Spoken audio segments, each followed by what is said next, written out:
আপনারা দেখছেন একুশে টেলিভিশন।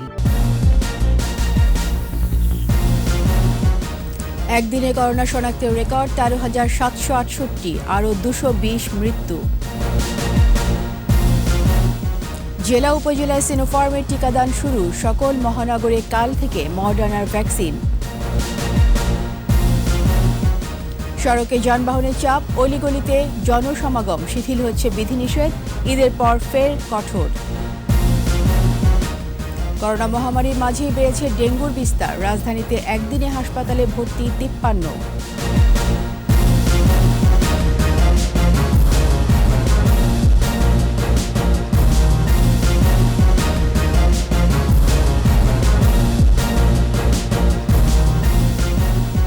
শুনছিলেন ফার্স্ট সিকিউরিটি ইসলামী ব্যাংক লিমিটেড সংবাদ শিরোনাম। আমন্ত্রণ রাত 11টার একুশে সংবাদের সাথে আছি রীতা চৌধুরী। দর্শক, একুশে টেলিভিশনের সংবাদ একই সাথে সরাসরি দেখতে পাবেন আমাদের ফেসবুক পেজ www.facebook.com/2124 অনলাইনে। এছাড়া সংবাদ আরও থাকছে: ধর্মীয় হানাহানি রোধে 253টি স্কুল পরিচালনা করছে গীতা প্রচার সংঘ, দেয়া হচ্ছে অবৈতনিক শিক্ষা।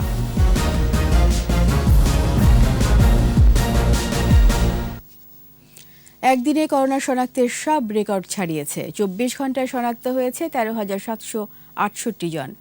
মৃত্যুর সংখ্যা 220 জন। পরীক্ষার বিপরীতে করোনা শনাক্তের হার 31.24%। সবচেয়ে বেশি মৃত্যু ঢাকা বিভাগে 64 জন। আরও জানাচ্ছেন মানিক শিকদার। কোনোভাবেই কমছে না করোনা সংক্রমণ।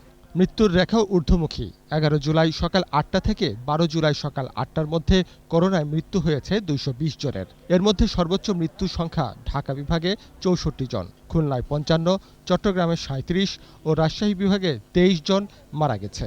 এছাড়া বরিশালে 4, সিলেটে 6, রংপুরে 18 এবং ময়মনসিংহে 13 জনের মৃত্যু হয়েছে। এদের মধ্যে 207 জনই মারা গেছে হাসপাতালে। মৃত্যুর হার 1.61%। স্বাস্থ্য অধিদপ্তর বলছে 24 ঘন্টায় 600-এরও বেশি পরীক্ষাগারে 40,067টি নমুনা পরীক্ষা করা হয়েছে।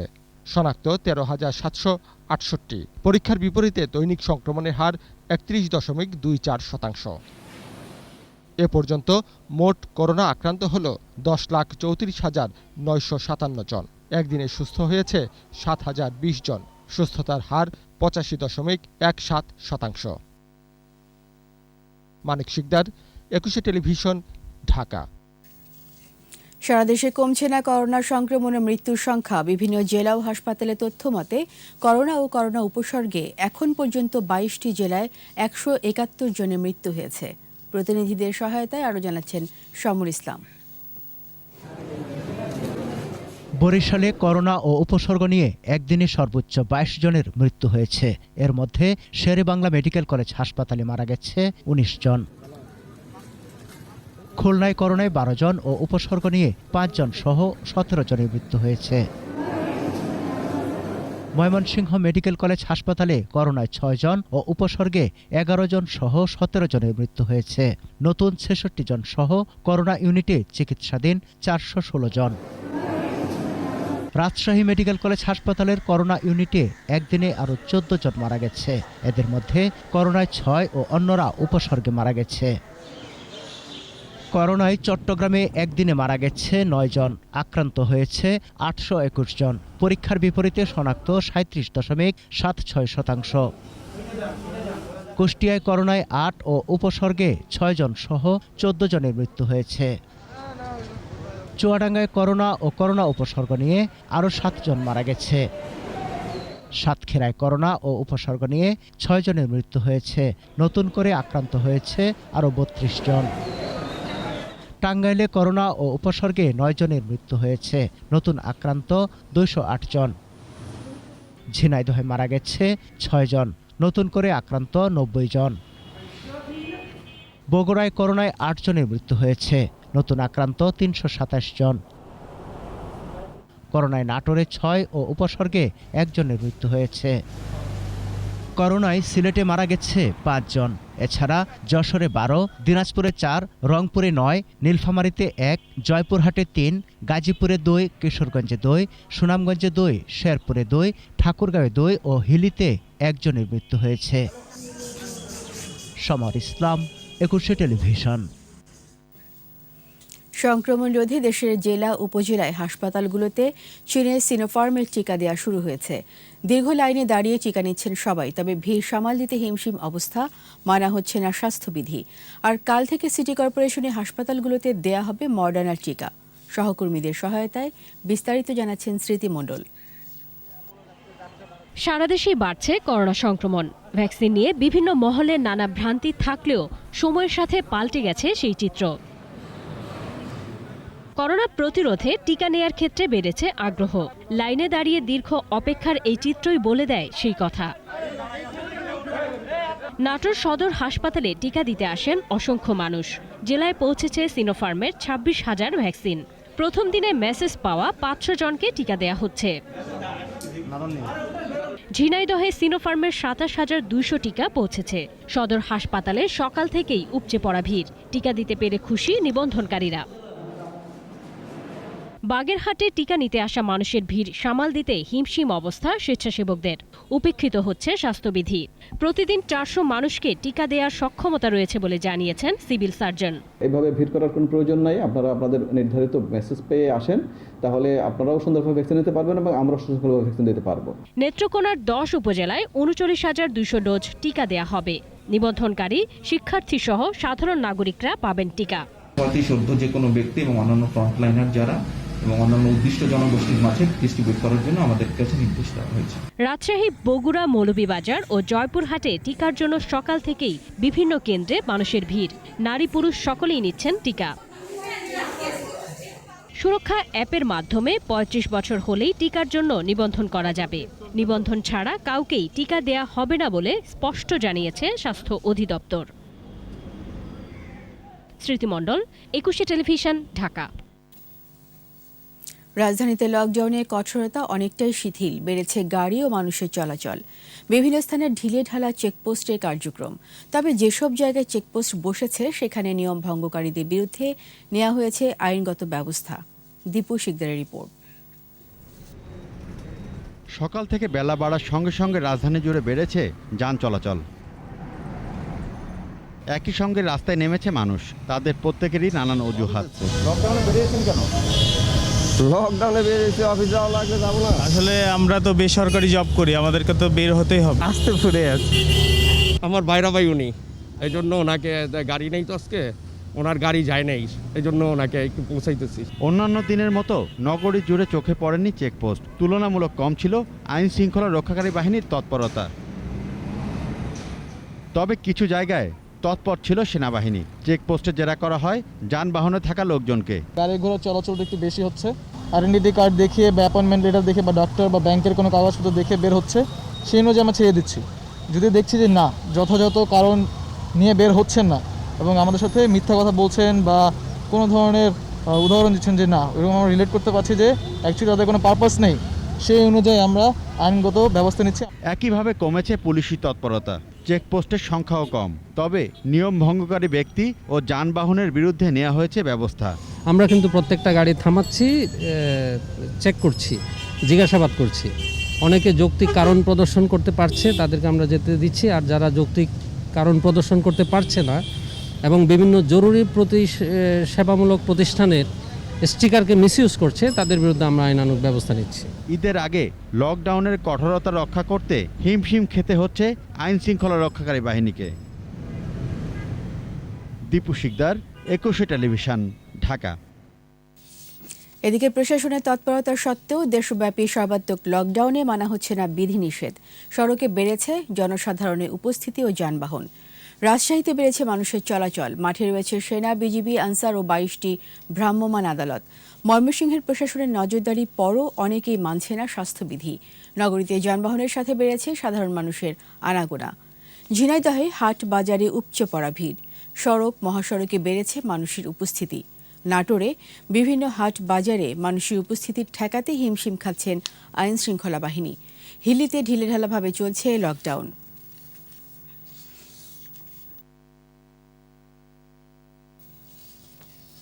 ঈদকে সামনে রেখে চলমান বিধিনিষেধ বৃহস্পতিবার থেকে অনেকটা শিথিল হয়ে যাচ্ছে।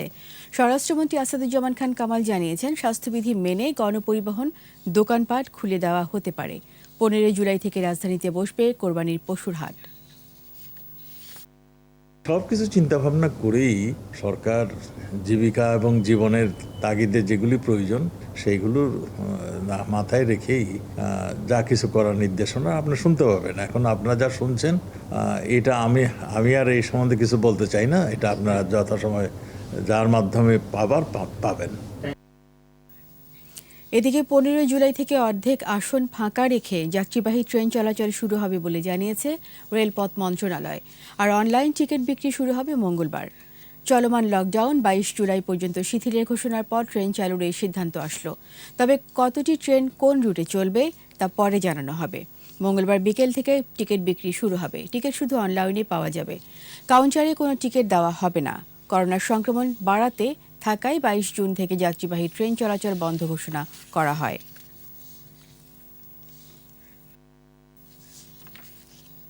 করোনা মহামারীর মাঝেই বেড়েছে ডেঙ্গু জ্বরের বিস্তার। গেল 24 ঘন্টায় রাজধানীতে ডেঙ্গু আক্রান্ত হয়েছেন 53 জন। শুধু ঢাকাতেই গত 6 মাসে 41টি হাসপাতালে ডেঙ্গু জ্বর নিয়ে ভর্তি হয়েছেন 726 জন। জনসচেতনতা সৃষ্টি না হলে ভয়াবহ পরিস্থিতির আশঙ্কা করছে স্বাস্থ্য অধিদপ্তর। এই অবস্থায় ঢাকাকে ডেঙ্গু মুক্ত করতে নিয়মিত অভিযান চালাচ্ছে দুটি সিটি কর্পোরেশন। আদিত্য মামুনের রিপোর্ট। বর্ষা মৌসুম আসলেই শুরু হয় ডেঙ্গু জ্বরের প্রকোপ। বাড়ে এডিস মশার প্রজনন। ভাইরাস বাহিত এডিস মশার জন্ম স্বচ্ছ পানিতে। নিয়মিত পরিষ্কার না করলে বাড়ে এডিস মশা। হুমকির মুখে পড়ে জনস্বাস্থ্য। ডেঙ্গুর বিস্তার রোধে ঢাকার 2 সিটিতে চলছে মশক বিরোধী অভিযান।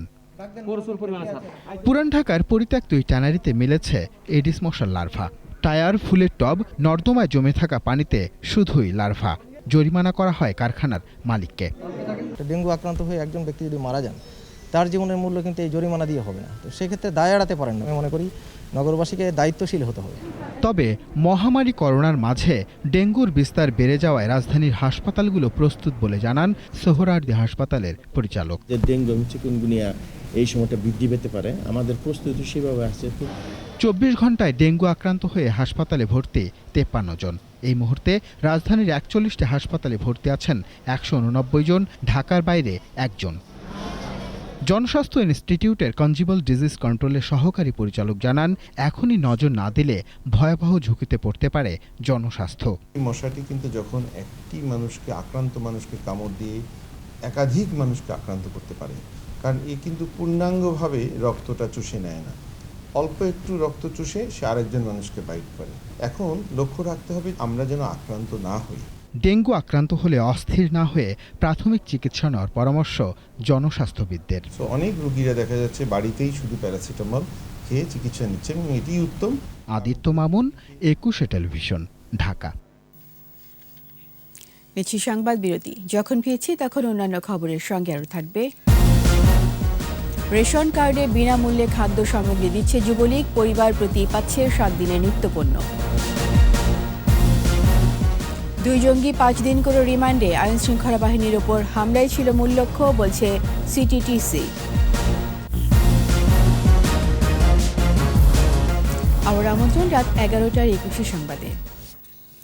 সংকটকালে সাহস যোগানোর পরিবর্তে বিএনপি বিভ্রান্তি ছড়িয়ে মানুষের মনোবল ভেঙে দেবার চেষ্টা করছে বলে অভিযোগ করেছেন আওয়ামী লীগের সাধারণ সম্পাদক ওবায়দুল কাদের। সরকারি বাসভবন থেকে নিয়মিত ব্রিফিংয়ে তিনি কথা বলেন।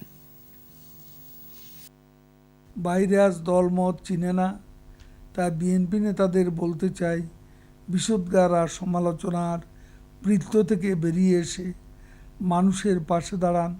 প্রতিরোধের উত্তম বিকল্প ঘরে ঘরে সচেতনতা দুর্গ গড়ে তুলতে জনগণকে সচেতন করুন, সরকারকে সহযোগিতা করুন। সংকটকালে সাহস যোগানোর পরিবর্তে বিভ্রান্তি ছড়িয়ে মানুষের মনোবল ভেঙে দেওয়ার যে অপচেষ্টা আপনারা করছেন তা বন্ধ করুন। রেশন কার্ডে বিনামূল্যে খাদ্য সামগ্রী বিতরণ করছে যুবলীগ। একটি কার্ডে একটি পরিবারকে দেয়া হচ্ছে 7 দিনের চাল, ডাল সহ নিত্য প্রয়োজনীয় খাদ্য সামগ্রী। যতদিন লকডাউন চলবে ততদিন এই কর্মসূচি চালু থাকবে বলে জানিয়েছেন যুবলীগ সাধারণ সম্পাদক। বিস্তারিত জানাচ্ছেন রিয়াজ সুমন। করোনার অভিঘাতে কর্মহীন অসহায় দুস্থ মানুষের পাশে বাংলাদেশ আওয়ামী যুবলীগ সংগঠনের চেয়ারম্যান শেখ ফজলে শামস পরশের নির্দেশনায় দেশব্যাপী চলছে ত্রাণ বিতরণ কর্মসূচি। গত কয়েকদিন ধরেই রেশন পদ্ধতিতে ত্রাণ দিচ্ছে সংগঠনটি। যুবলীগের দেয়া কার্ড দেখালেই মিলবে 7 দিনের চাল, ডাল, তেল সহ খাদ্য সামগ্রী। রোববার মিরপুরের 6 নম্বর ওয়ার্ডের চলন্তিকা মোড়ে 300টি পরিবারকে দেওয়া হয়েছে ত্রাণ সামগ্রী। সাধারণ সম্পাদক মাইনুল হোসেন খান নিখিল বলেন, যতদিন লকডাউন থাকবে ততদিন এই কর্মসূচি থাকবে। আমার প্রিয় নেত্রী রাষ্ট্রপতি শেখ হাসিনার নির্দেশনা, কি পেলাম না সেটা বড় কথা নয়, মানুষকে কি দিলাম সেটাই বড় কথা। একইভাবে মিরপুরের শেওড়াপাড়ায় অসহায় দুস্থদের মাঝে রেশন কার্ডের মাধ্যমে খাদ্য সামগ্রী দেয়া হয়। এছাড়া প্রতি রাতে ঢাকা বিশ্ববিদ্যালয়, নীলক্ষেত, ধানমন্ডি, আসাদগেট এলাকায় ছিন্নমূল মানুষের মাঝে চলছে রান্না করা খাবার বিতরণ। রিয়াজ সুমন, একুশে টেলিভিশন, ঢাকা। 2 জঙ্গির 5 দিন করে রিমান্ড মঞ্জুর করেছে আদালত। Counter terrorism and transnational crime unit CTTC জানিয়েছে এই 2 জন 90 জেএমবি স্লিপার সেলের সদস্য। আইনশৃঙ্খলা বাহিনী ছিল তাদের হামলার মূল লক্ষ্যবস্তু। বিস্তারিত আহমদ বাবু রিপোর্টে। 17 মে নারায়ণগঞ্জের সিদ্ধিরগঞ্জের সাইনবোর্ড এলাকায় ট্রাফিক পুলিশ বক্সের সামনে থেকে বোমা উদ্ধার করে পুলিশ। এ ঘটনার তদন্ত করতে গিয়ে 11 জুলাই যাত্রাবাড়ি এলাকা থেকে আবদুল্লাহ আল মামুন ওরফে ডেভিড কিলারকে গ্রেপ্তার করা হয়। পল্লবী থানার একটি মামলার পলাতক আসামি কাউসার হোসেন ওরফে কথিত মেজর ওসামাকে রোববার রাতে কেরানীগঞ্জ থেকে গ্রেপ্তার করে সিটিটিসি। তাদের দেওয়া তথ্যে নারায়ণগঞ্জের 2500 ও মদনপুরে অভিযান চালানো হয়। সংবাদ সম্মেলনে সিটিটিসির প্রধান আসাদুজ্জামান জানান, নোয়াগাঁওয়ে জঙ্গি আস্তানায় অভিযান চালিয়ে 3টি শক্তিশালী বোমা নিষ্ক্রিয় করা হয়। জব্দ করা হয় বিস্ফোরক ও বোমা তৈরির সরঞ্জাম। গতকাল বিকালে এই আবদুল্লাহ মামুন ওরফে ডেভিড কিলারকে যাত্রাবাড়ি এলাকা থেকে গ্রেপ্তার করি। প্রাথমিক জিজ্ঞাসাবাদে সে জানায় বাসায় বসে সে এই বোমা তৈরি করেছিল। এই ওসামাকে আমরা খুঁজছিলাম এবং গতকালকে আমরা কেরানীগঞ্জ এলাকা থেকে তাকে গ্রেপ্তার করে সদস্যদের অফলাইনে এবং অনলাইনে এই বোমা তৈরির প্রশিক্ষণ দিতে। কাউসার 90 জেএমবির আমির মাহাদি হাসান ওরফে আবু আব্বাস আল বাঙালির সাথে নিয়মিত যোগাযোগ রাখত বলেও জানানো হয় সংবাদ সম্মেলনে। আইনশৃঙ্খলা বাহিনী ছিল তাদের অন্যতম টার্গেট। আহমদ বাবু, একুশে টেলিভিশন, ঢাকা। লাইব্রেরি হাসপাতালে চিকিৎসক নাজনীন আক্তার ও তার গৃহকর্মীকে হত্যার ঘটনায় আসামি আমিনুল ইসলামের মৃত্যুদণ্ড বহাল রেখেছেন আপিল বিভাগ। প্রধান বিচারপতি সৈয়দ মাহমুদ হোসেনের নেতৃত্বে 6 বিচারপতি ভার্চুয়াল আপিল বেঞ্চ এই রায় ঘোষণা করেন। 2005 সালের 7 মার্চ লাইব্রেরির চিকিৎসক ডক্টর নাজনীন আক্তারকে কুপিয়ে হত্যা করেন আমিনুল। ওই দিন গৃহকর্মী পারুল হত্যার ঘটনা দেখে ফেলায় তাকেও হত্যা করা হয়। 2008 সালে ঢাকার দ্রুত বিচার ট্রাইব্যুনাল 4 অভিযুক্ত আমিনুলকে মৃত্যুদণ্ড প্রদান করেন। 2013 সালে হাইকোর্ট সে আদেশ বহাল রাখেন।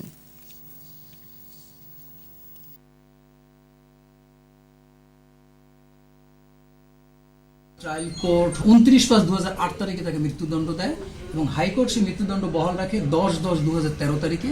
আজকের সুপ্রিম কোর্টে এটা শুনানি হওয়ার পরে আপিল বিভাগ তার সে মৃত্যুদণ্ড বহাল রাখে। তবে তাকে যে 1 লাখ টাকা জরিমানা করা হয়েছিল, 1 লাখ টাকা জরিমানাটা তাকে মওকুফ করা হয়। সীমিত পরিসরে সনাতন ধর্মাবলম্বীদের অন্যতম ধর্মীয় উৎসব পবিত্র রথযাত্রা অনুষ্ঠিত হয়েছে। করোনা সংক্রমণের কারণে এবারে ছিল না শোভাযাত্রা। স্বাস্থ্যবিধি মেনে পূজা অর্চনাতেই সীমিত ছিল এবারে রথযাত্রা উৎসব। করোনা মহামারী থেকে মানবজাতিকে রক্ষার প্রার্থনা জানান ভক্তরা। বিস্তারিত জানাচ্ছেন রিয়াজ সুমন। রথযাত্রার আয়োজন আষাঢ়ে। এই উৎসবকে রথ দ্বিতীয়াও বলা হয়ে থাকে। মূলত ভগবান শ্রীকৃষ্ণের বৃন্দাবন প্রত্যাবর্তনের স্মরণেই উদযাপন হয় এই উৎসব। এবারও মহামারীর কারণে সীমিত পরিসরে শ্রী শ্রী জগন্নাথ দেবের রথযাত্রা উদযাপন। রাজধানীর ঢাকেশ্বরী জাতীয় মন্দির প্রাঙ্গণে স্বাস্থ্যবিধি মেনে অনুষ্ঠিত হয় পূজা অর্চনা, রথ টান ও বিশ্বমঙ্গল প্রার্থনা। জগন্নাথ, সুভদ্রা ও বলরামের পূজা করে বিশ্ব শান্তি কামনায় প্রার্থনা করেন পুণ্যার্থীরা। বিশ্বে যে অশান্তিটা চলছে করোনা ভাইরাস, এটা যাতে তাড়াতাড়ি আমরা করোনা মুক্ত হতে পারি। পূজাটা যেন আমরা সাদর সম্ভাবে আরো ভালোভাবে করতে পারি, এটাই জগন্নাথ দেবের কাছে আমাদের একটাই প্রার্থনা ছিল। বিধিনিষেধ মেনে অনুষ্ঠান পরিচালনার কথা জানান মহানগর সার্বজনীন পূজা কমিটির সাধারণ সম্পাদক। প্যান্ডামিকের কারণে বিস্তারিত কিছু করা যাবে না, সংক্ষিপ্ত আকারে মন্দিরের মধ্যে বসে। তাই জগন্নাথ ইতিমধ্যে ইসকন থেকে এসেছে, আমরা বরণ করেছি জগন্নাথ, সুভদ্রা এবং বলরাম। জগন্নাথের কাছে আমরা প্রার্থনা করেছি যে এই দেশ এবং বিশ্ব থেকে যেন করোনা মুক্তি পায়। সীমিত আয়োজনের উৎসবে প্রার্থনা পরিচালনা করেন ইসকন বাংলাদেশের সাধারণ সম্পাদক। করোনা মহামারী থেকে মানবজাতির মুক্তির জন্য প্রার্থনা করেন তিনি। যে কৃষ্ণ সেই গৌর সেই জগন্নাথ, এই জগন্নাথ সবার শুধু গুণটাই দেখে, দোষটা দেখে না। জগন্নাথ দুই হাত বাড়িয়ে থাকে সবাইকে আশীর্বাদ দান করার জন্য। রীতি অনুযায়ী 9 দিন পর 20 জুলাই হবে উল্টো রথযাত্রা। রথযাত্রার মতো উল্টো রথযাত্রায়ও থাকবে না শোভাযাত্রা। রিয়াদ সুমন, একুশে টেলিভিশন, ঢাকা। ধর্মের নামে কুসংস্কার ও অপব্যাখ্যা রোধে এগিয়ে এসেছেন কিছু ধর্মপ্রাণ মানুষ। মানবিক মানুষ গড়ার লক্ষ্যে শ্রীমদ্ ভগবত গীতার মর্মবাণী প্রচারে ফ্রি গীতা শিক্ষা দিচ্ছে গীতা প্রচার সংঘ। ধর্মীয় হানাহানি রোধে দেশের 253টি স্কুলও পরিচালনা করছে এ সংঘ। সনাতন ধর্মাবলম্বী সব বয়সীরাই গীতার প্রকৃত শিক্ষা নিচ্ছে স্কুলগুলো থেকে। আরও জানাচ্ছেন প্রণব চক্রবর্তী, ক্যামেরায় ছিলেন তানভীর হোসেন। সনাতন ধর্মের প্রধান ধর্মগ্রন্থ বেদ, আর শ্রীমদ্ ভগবত গীতা ঈশ্বরের মুখ নিঃসৃত বাণী। আত্মা ভূতানামীশ্বর ভীষণ মহাভূতানি অহংকার বুদ্ধি ও বক্তমেবচ সুখ দুঃখ সংঘাত চেতনা ও ধৃতি এই সমুদ্রকে সবিকার ক্ষেত্র বলে। গভীর নিষ্ঠা ও আন্তরিকতার সাথে নিয়মিত ভগবত গীতা শ্রবণ ও কীর্তন করলে অন্তর্নিহিত ভগবত ভক্তির স্বাভাবিক বিকাশ হয় বলেই বিশ্বাস সনাতন ধর্মাবলম্বীদের। সত্যিকার যদি সেই মানুষ হতে চায়, আমার ধারণা যে আসলে গীতার জ্ঞান আমাদের প্রয়োজন। স্বামীবাগ লোকনাথ আশ্রম ও মন্দিরে অনিল কুমার মুখার্জি গীতা শিক্ষালয়ে গীতার অন্তর্নিহিত বাণী প্রচারের চেষ্টা চালাচ্ছে লোকনাথ গীতা প্রচার সংঘ। ছাত্র এবং জব করি, তারপরও প্রতি শুক্রবার গীতা ক্লাসে আছি। 2012 সাল থেকে শুরু। দেশের বিভিন্ন মন্দিরের 253টি স্কুলে এই কার্যক্রম চলছে। এরই মধ্যে ঢাকা বিশ্ববিদ্যালয় সহ বিভিন্ন স্থানে 39,000 গীতা বিতরণও করেছে বাংলাদেশ লোকনাথ গীতা প্রচার সংঘ। পশুত্ব, মনুষ্যত্ব, দেবত্ব, 3টা সেক্টর আছে এখানে। মানুষ মাঝখানে দাঁড়িয়ে আছে, সে পশুত্ব হবে না দেবত্ব হবে। ভবিষ্যৎ প্রজন্মকে ধর্মবিরোধ, কুসংস্কার আর বিপদ থেকে রক্ষা করাই গীতা শিক্ষালয়ের মূল লক্ষ্য। প্রকৃত মানুষ হতে পারবে, দেশ এবং দশের সেবা করতে পারবে, বিশ্ববাসীর সেবা করতে পারবে। আমরা আসলে এই উদ্যোগ নিয়ে আমরা সামনের দিকে এগোচ্ছি। প্রতি বছরের 16ই ডিসেম্বর ওই দিনটাতে আমরা গীতা জয়ন্তী করে থাকি। গীতা শিক্ষার এই উদ্যোগকে স্বাগত জানিয়ে সহায়তা দেওয়ার আশ্বাস দিয়েছে হিন্দু কল্যাণ ট্রাস্ট। সারা বাংলাদেশে 400টি গীতা স্কুল এবং 6,450টি অবৈতনিক স্কুল পরিচালিত হচ্ছে। পঞ্চম পর্যায়ে 30শে জুন এই প্রকল্পটির মেয়াদ শেষ হবে। আমরা ষষ্ঠ পর্যায়ে প্রকল্পটি আবার মাননীয় প্রধানমন্ত্রীর কাছে একনিক অনুমোদনের জন্য সেটা আমরা পাঠাবো। লোকনাথ প্রচার সংঘের এই উদ্যোগ ধর্মের অপব্যাখ্যা রোধে সচেতন সমাজ গড়ার ক্ষেত্রে ভূমিকা রাখবে বলেই মনে করেন ট্রাস্টের ভাইস চেয়ারম্যান। নানা জনে নানা মত থাকতেই পারে, তবে প্রতিটি ধর্মেরই মর্মবাণী একটাই, মানব প্রেম আর মানবিকতা। এই বোধ যদি সকলের মাঝে জাগ্রত হয়, তাহলেই এই ধরনী হবে আরও সুন্দর, আরও মনোরম। প্রণব চক্রবর্তী, 21শে টেলিভিশন, শ্রী লোকনাথ ব্রহ্মচারী আশ্রম ও মন্দির, স্বামীবাগ, ঢাকা। নিচ্ছি সংবাদ বিরতি। যখন ফিরছি তখন অন্যান্য খবরের সঙ্গে আরও থাকবে। কোরবানি ঈদ ঘিরে সক্রিয় জাল টাকার কারবারি চক্র, মূল হোতাসহ গ্রেপ্তার 5। থাইল্যান্ডে মিশ্র ডোজ অনুমোদন, সিনোভ্যাকের পর দেয়া হবে অ্যাস্ট্রাজেনেকার টিকা।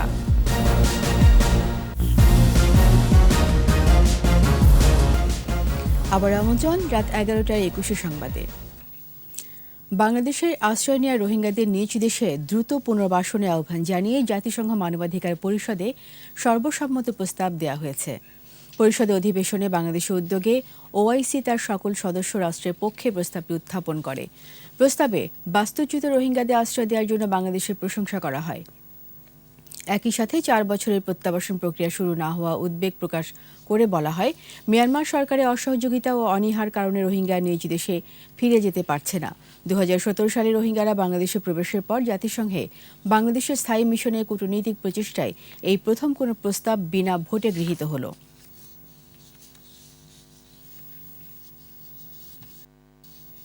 গোপন সংবাদের ভিত্তিতে রাজধানী ভাটারা এলাকায় অভিযান চালিয়ে জাল টাকা তৈরির মূল হোতাসহ 5 জনকে গ্রেপ্তার করেছে পুলিশ। উদ্ধার করা হয়েছে প্রায় অর্ধ কোটি টাকা সহ বিপুল পরিমাণ জাল টাকা তৈরির সরঞ্জাম। গোয়েন্দারা বলছে, কোরবানি ঈদকে ঘিরে সক্রিয় হয়ে উঠেছে এই চক্রের সদস্যরা। আকবর হোসেন সুমনের রিপোর্ট। কোরবানির ঈদ এলেই সক্রিয় হয়ে ওঠে জাল টাকার কারবারিরা। গোয়েন্দাদের কাছে তথ্য ছিল, ভাটারার একটি আবাসিক ভবনে জাল টাকা তৈরির ছোট কারখানা গড়ে তুলেছে একটি চক্র। সুনির্দিষ্ট তথ্যের ভিত্তিতেই অভিযান চালায় ঢাকা মহানগর গোয়েন্দা পুলিশ। 6তলা ভবনের এই ফ্ল্যাটে শুধুমাত্র প্রিন্টার দিয়ে কোটি কোটি টাকার জাল নোট ছাপিয়েছে চক্রটি।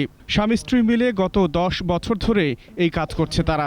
ছাপানো জাল নোট কিনে বাজারে ছাড়ে আরেকটি চক্র। আমরা এই লকডাউনে প্রায় 1 কোটি টাকার মতো সারার মার্কেটে পরিকল্পনা করছিলাম। 2টা ছেলে আছে, ওরা আমার কাছ থেকে নিয়ে ওরা আপনার দোকানে দোকানে ভাঙায় পার্টির কাছে বিক্রি করে। আমি আছি আর একজন ছিল চলে গেছে, আর আপনার করোনায় ছুটি দিছে, আর আমার ওয়াইফ আমার সাথে সহযোগিতা করে। ও এগুলো করে আর আমি একটু সহযোগিতা করি, আগাই টাগাই দিই, রান্না বাড়া করি, ঘরে কাজ কাম করি। 1 পিস করে লগে ঘুরা ঘুরা যেখানে পাই সেখানে ভাঙ্গাই, আবার 1 পিস নেই, আবার 1 পিস লগে রেখে ভাঙ্গাই। এই চক্রের মূল হোতা রহিম ও তার স্ত্রী ফাতেমা সহ 5 জনকে গ্রেফতার করে ডিবি পুলিশ। আজকের অভিযানে ধরা পড়েছে মোট 5 জন। তাদের ভিতরে 3 জন হলো জাল টাকা তৈরি করে, আর 2 জন হলো বিভিন্ন জেলা বিভাগে জাল টাকা ছড়িয়ে দিতে থাকে। ডিবি পুলিশের আরেক কর্মকর্তা জানান, কোরবানির ঈদকে কেন্দ্র করে এই চক্র সক্রিয় হয়ে ওঠে। কোরবানি ঈদ সহ অন্যান্য জায়গায় যেহেতু এই মুহূর্তে প্রচুর কাঁচা টাকার ক্রয় বিক্রয় হয়, সেটাকেই আসলে টার্গেট করে তারা বাজারে জাল টাকা ছড়িয়ে দেয়। ক্রেতা যাদেরকে গ্রেপ্তার করেছি তারা এসেছিল, তারা বলেছে যে 1 লক্ষ টাকার বান্ডিল তারা 15 থেকে 16 হাজার টাকায় ক্রয় করে এবং তারা নিয়েই এটা রাস্তাঘাটে ছড়িয়ে দেয় বিভিন্ন জায়গায়। ঈদের সময় নগদ টাকা লেনদেনে সাধারণ মানুষকে আরো সচেতন হওয়ার আহ্বান জানিয়েছে পুলিশ। যদি লেনদেন করে নিজের সিকিউরিটিটা নিজে দেখা উচিত। আকবর হোসেন সুমন, 21 টেলিভিশন, ঢাকা। নারায়ণগঞ্জের রূপগঞ্জে হাশেমপুরে আগুনে 52 শ্রমিকের মৃত্যুর কারণ অনুসন্ধানে মাঠে নেমেছে 3টি তদন্ত কমিটি। জেলা প্রশাসন, ফায়ার সার্ভিস ও কারখানা পরিদর্শন অধিদপ্তরের তদন্ত কমিটির সদস্যরা ঘটনাস্থল পরিদর্শন করেন। এ সময় তারা ভিডিও ফুটেজ সহ অন্যান্য আলামত সংগ্রহ করেন, শ্রমিকদের সাথে কথা বলেন, 14 জনের সাক্ষ্য গ্রহণ করেন। পরে সাংবাদিকদের বলেন, নির্ধারিত সময়েই তদন্ত প্রতিবেদন দেয়া হবে। এবার SIBL ব্যবসা বাণিজ্যের খবর।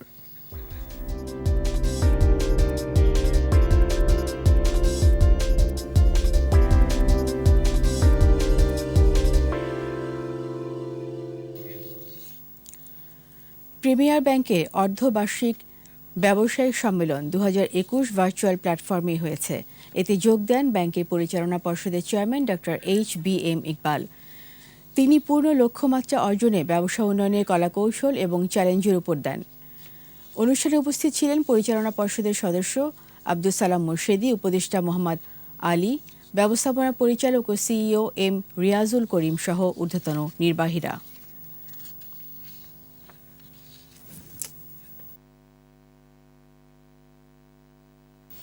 আর এরই সাথে শেষ করছি রাত 11টার 21 সংবাদ। যাবার আগে ফার্স্ট সিকিউরিটি ইসলামী ব্যাংক লিমিটেড সংবাদ শিরোনামগুলো আরও একবার।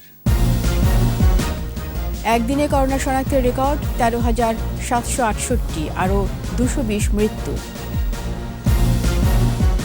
জেলা উপজেলায় সিনোফার্মের টিকাদান শুরু, সকল মহানগরে কাল থেকে মডার্নের ভ্যাকসিন।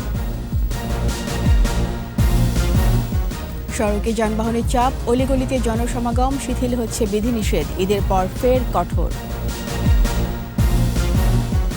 করোনা মহামারীর মাঝে বেড়েছে ডেঙ্গুর বিস্তার, রাজধানীতে একদিনে হাসপাতালে ভর্তি 53।